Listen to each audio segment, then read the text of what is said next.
Good evening. कैसे हैं सभी लोग? आई विश एंड होप सभी लोग बहुत अच्छे से होंगे। टुडेज टॉक में आज हम बात करने वाले हैं जो अभी रिसेंटली आपको पता ही होगा, एक ट्रेजिडी हुई है जिसमें गुजरात में आपने ये मामला न्यूज़ में देखा होगा। जो ब्रिज है उसके टूटने से कितने लोग घायल हुए हैं, मौत हुई हैं, बच्चों तक की मौत हुई है उसमें। तो ये एक बड़ी ट्रेजेडी हुई है और इसके बारे में आज डिस्कस करने वाले हैं। देखिए, पहले तो उस लोकेशन के बारे में जान लेते हैं। जो लोकेशन है गुजरात में मोरबी नाम की जगह है, जहाँ पे जो ये ब्रिज बना हुआ था उसमें, और ये ब्रिज काफ़ी पुराना है। 1879 में ये ब्रिज बनाया गया था अंग्रेज़ों के टाइम, और अभी रिसेंटली इसकी रिपेयर भी किया गया था इसको 26 अक्टूबर को ही, कुछ दिन पहले ही। और वहाँ नदी है उसके ये पास में है, मच्छू नदी, उसके पास में ये ब्रिज पड़ता है। तो ये मोरबी के बारे में है। अब जो ये ट्रेजेडी हुई है, जो ये पुल टूटा है, ये ब्रिज टूटा है,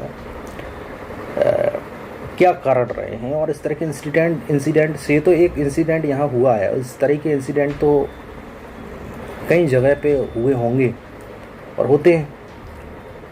जैसे कि फायर इंसिडेंट्स देख लीजिए आप, इंडिया में अलग अलग जगह आपको। तो क्या रीजंस हैं इसके, मतलब इसमें किसको अकाउंटेबिलिटी की जो रिस्पॉन्सिबिलिटी है कौन लेगा? ये तो गवर्नेंस पर क्वेश्चन उठता है सबसे पहली बात तो। लेकिन जो कंपनी है जिसको कॉन्ट्रैक्ट पे दिया जाता है ये सारी चीज़ें, जो ब्रिज वगैरह रिपेयर करवाए जाते हैं या जो बनाया जाता है कंस्ट्रक्शन का, क्या उनका कोई लेना देना नहीं है इससे? पहली चीज़। दूसरी चीज़, जो अकाउंटेबिलिटी है वो इसकी जिम्मेदारी, इसकी रिस्पॉन्सिबिलिटी कौन लेगा? गवर्नेंस पे क्वेश्चन नहीं उठ सकता, उठेगा। ये जो 26 अक्टूबर को ये जो ब्रिज रिपेयर हुआ है, इसकी क्वालिटी चेक हुई थी आफ्टर 26 अक्टूबर? सेफ्टी प्रोटोकॉल चेक हुआ था क्या इसका? ये मेरे कुछ क्वेश्चंस हैं। हम लोग हर साल देखते हैं फायर इंसिडेंट्स हो जाएं बहुत। अभी पिछले ही साल की एक गुजरात की ही इंसिडेंट था जहां कोचिंग में आग लग गई थी। तो इस तरह के इंसिडेंट हमें देखने को मिलते हैं और इनके पीछे रीजंस क्या हैं और क्या सेफ्टी मेजर्स होना चाहिए, तो उन सब पे डिस्कशन करने वाला हूँ। तो देखिए, इसकी चेकिंग कौन करेगा, इन सब चीज़ों की इम्प्लीमेंटेशन कौन करेगा, ये बड़ा सवाल है। आफ्टर कोविड, कोरोना के बाद जो सबसे ज़्यादा इफ़ेक्ट जिस सेक्टर पे पड़ा है वो है आपका टूरिज़्म। टूरिज़्म एक ऐसा सेक्टर है जिस पे सबसे ज़्यादा इम्पैक्ट कोविड का पड़ा है, आपको पता ही होगा। और अभी इंडिया का ज़्यादा फोकस टूरिज़्म पे चल रहा है, और अगर इस तरह के इंसिडेंट होते रहे तो टूरिज़्म सेक्टर पे बहुत बड़ा इम्पैक्ट पड़ता है सब चीज़ों का। क्या सस्टेनेबल डेवलपमेंट किया जा रहा है? क्या सेफ्टी मेजर्स उसमें हैं? ट्रेजेडी को हम अवॉइड कर सकते हैं? इस तरीके का डेवलपमेंट हम कर रहे हैं, रिपेयरमेंट कर रहे हैं? ये सारी क्वेश्चंस बनते हैं, क्योंकि जो इंसिडेंट अगर हो रहे हैं वो टूरिज़्म पे बिल्कुल बहुत ज़्यादा बड़ा इफ़ेक्ट करते हैं। अकाउंटेबिलिटी बनती है और गवर्नेंस, आपको पता होगी दो तरह की गवर्नेंस होती है। पहला तो होती है प्रोएक्टिव, जिसमें पहले से ही आप सारे सेफ्टी मेजर्स रख लेते हैं, कर लेते हैं, पहले से ही आप बी केयरफुल रहते हैं, उसको बोलते हैं प्रोएक्टिव गवर्नेंस। एक गवर्नेंस होती है रिएक्टिव। रिएक्टिव को आप इस तरीके से समझ सकते हैं कि वेट एंड रिएक्ट। तो रिएक्टिव गवर्नेंस तब होती है जब गवर्नमेंट उसको वेट करती है और फिर जब कुछ होता है उसके बाद रिएक्ट करती है, इसको बोलते हैं रिएक्टिव। तो किस तरह की गवर्नेंस होना चाहिए इन सब मामलों में? क्या प्रोएक्टिव गवर्नेंस नहीं होना चाहिए? और इस चीज़ की कोई भी रेस्पॉन्सिबिलिटी नहीं लेगा। ये जो केस हुआ है, आई श्योर कोई भी इसकी रिस्पॉन्सिबिलिटी नहीं लेगा। और हाँ, कुछ 2-4 ऑफिसर्स के ऊपर गाज गिर जाएगी और बस वहीं पे मामला ख़त्म हो जाएगा।